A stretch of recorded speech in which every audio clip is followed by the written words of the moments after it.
Selamat datang di channel Bahas Klub. Pada kesempatan kali ini, channel Bahas Klub akan membahas tentang seorang filsuf kenamaan Jerman yang bernama Friedrich Nietzsche.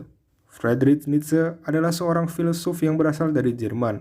Ia lahir pada 15 Oktober 1844 di Rocken, Prusia, Jerman. Nietzsche, begitulah ia dipanggil. Ia dilahirkan dari keluarga yang taat agama. Kakeknya yang bernama Friedrich August Ludwig merupakan seorang pendeta, sedangkan ayahnya, Karl Ludwig Nietzsche, merupakan seorang pastor di desanya. Sementara itu, ibunya yang bernama Franziska Ohler merupakan putri pastor dari desa tetangga. Jelas sudah jika Nietzsche memiliki latar belakang agama yang sangat kuat. Kelahiran Nietzsche bertepatan dengan ulang tahun Raja Prusia bernama Friedrich Wilhelm IV. Karena ayah Nietzsche sangat mengagumi raja, maka ia memberi nama anaknya dengan mengambil awalan nama raja tersebut. Nietzsche merasa sangat beruntung karena setiap tahun ulang tahunnya dirayakan oleh khalayak umum, sebab perayaan ulang tahun raja pasti melibatkan seluruh rakyat. Kematian ayahnya saat ia masih belia menyebabkan Nietzsche harus diasuh oleh para perempuan suci. Dalam pengasuhan tersebut, lingkungan Nietzsche seketika berubah menjadi lingkungan yang keseluruhannya wanita. Pada umur 6 tahun, ia masuk sekolah dasar. Setahun setelahnya, ia berpindah ke sekolah swasta. Pada sekitar usia 14 tahun, Nietzsche masuk institusi gimnasium, yaitu sekolah setingkat SMA yang terletak di Pforta, Turingen. Dengan jalur beasiswa di sana, Nietzsche mendapat pendidikan klasik yang ketat.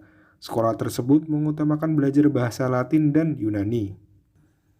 Di sekolah, ia dikenal mendapat julukan sang pendeta.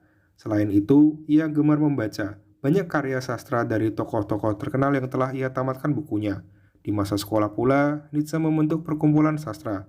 Kegiatan organisasi itu antara lain menulis esai, sastra, komposisi, dan sebagainya. Pada tahun 1864, Nietzsche masuk Universitas Bonn mengambil program studi filologi dan teologi. Namun dia menghapus teologi dari bidang studinya.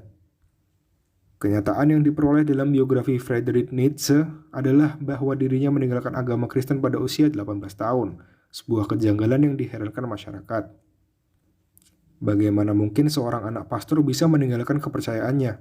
Kejanggalan Nietzsche semakin hari mulai terlihat. Alhasil, ini menimbulkan pertentangan dari ibunya. Reaksi itu dituangkan Nietzsche dalam tulisan berjudul Ohne Heimat, atau yang berarti tanpa kampung halaman. Dalam suratnya pula, ia banyak menuliskan ketidakpercayaannya akan keberadaan Tuhan. Studi Nietzsche di Universitas Bonn hanya bertahan 2 semester. Selanjutnya, ia pindah ke Universitas di Leipzig untuk mendalami bidang fisiologi. Oleh dosennya, ia disebut mahasiswa yang berbakat. Hal ini ditunjukkan dari karyanya yang berjudul De Theognie Megarensis, yang artinya sisilah para dewa Megara.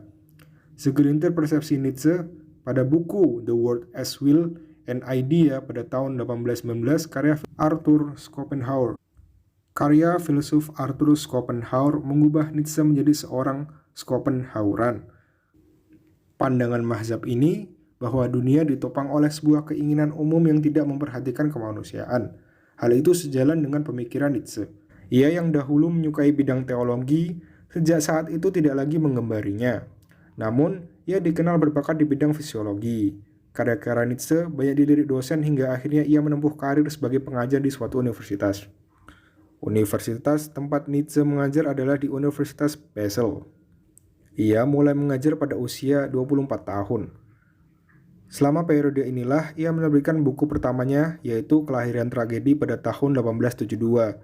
Menjelang akhir karir universitasnya, ia menerbitkan buku keduanya yaitu Manusia Terlalu Manusiawi pada tahun 1878. Nietzsche tinggal di Swiss dari tahun 1872 hingga 1879. Selama waktu ini, ia melanjutkan persahabatannya dengan Wagner dan sering mengunjunginya di rumahnya.